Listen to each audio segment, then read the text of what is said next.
உலகநாயகன் கமலஹாசன் அவர்கள் மக்களிடையே நல்ல ஒரு வரவேற்பை பெற்ற பாடகர், நடிகர், நடன கலைஞர் அப்படின்னு பல முகங்களை கொண்டவராக இருக்கார்.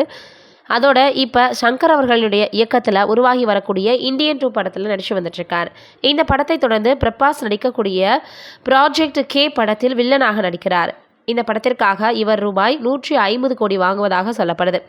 விஜய் டிவியில் ஒளிபரப்பான நீங்களும் வெல்லலாம் 1 கோடி நிகழ்ச்சியில் பங்கேற்ற கமலஹாசன் விஸ்வரூபம் படம் வெளியாகும் போது நடந்த பிரச்சனைகள் குறித்து பேசியிருக்கார்.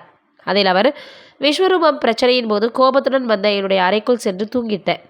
எனக்கு கோபமாக இருந்தாலே உடனே அறைக்கு போய் தூங்கிடுவேன். இந்த விஷயம் கௌதமி அவர்களுக்கு தெரியும் அப்படின்னு கமலஹாசன் சொல்லியிருக்கார். தற்போது அந்த வீடியோ ரசிகர்களால் வைரலாகி வந்துட்டுருக்கு.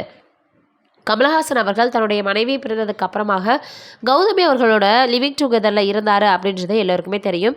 ஒரு கட்டத்துக்கு மேலே கௌதமி அவர்கள் தன்னுடைய மகளின் பாதுகாப்பிற்காக, எதிர்காலத்திற்காக அவரை விட்டு பிரிந்து போகிறதாக சொல்லியிருந்தாங்க. இது கூட மிகப்பெரிய அளவில் சர்ச்சை ஏற்படுத்தியிருந்தது. பலரும் பலவிதமாக பேசி வந்துட்டு இருந்தாங்க. இப்போ பிக் பாஸ் சீசன் 7 வரைக்குமே தொகுப்பாளராக அதில் பார்த்தோன்னா பணிபுரிஞ்சு வந்துட்டுருக்காரு கமலஹாசன் அவர்கள்.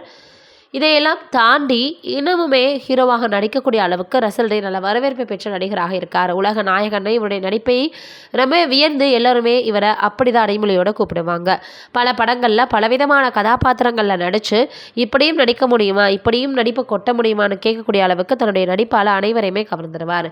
இப்படி இருக்கக்கூடிய சூழ்நிலையில் நடிகை கௌதமி அவர்கள் பார்த்தோன்னா, நான் என்ன செய்வேன் அப்படின்றது அவங்களுக்கு மட்டும்தான் தெரியும் அப்படின்னு இவர் பேசியிருக்கிறது எல்லோருடமே இப்போ வைரலாக பரவி வந்துட்டுருக்கு. ஆனால் இருவரும் ஒன்றாக இணைந்து வாழவில்லை அப்படின்னாலும் கூட நல்ல நண்பர்களாக இருப்போம் அப்படின்னு சொல்லிட்டு தான் மனமொத்து பிரிஞ்சுட்டாங்க. எத்தனையோ பேர் சினிமாவில் நல்லபடியாக வாழணும் அப்படின்னு ரியல் ஜோடியாக மாறுறாங்க. ஆனால் அப்படி திருமணம் பண்ணிக்கிட்ட எல்லோருமே நல்லபடியாக வாழ்கிறது கிடையாது. அந்த அளவுக்கு பலருமே கருத்து வேறுபாடுன்னு சொல்லி பிரிஞ்சிடுறாங்க. இப்போ கமலஹாசன் அவர்கள் கௌதமி அவர்களை பற்றி சொன்னதா வைரலாக பரவி வந்துட்டுருக்கு.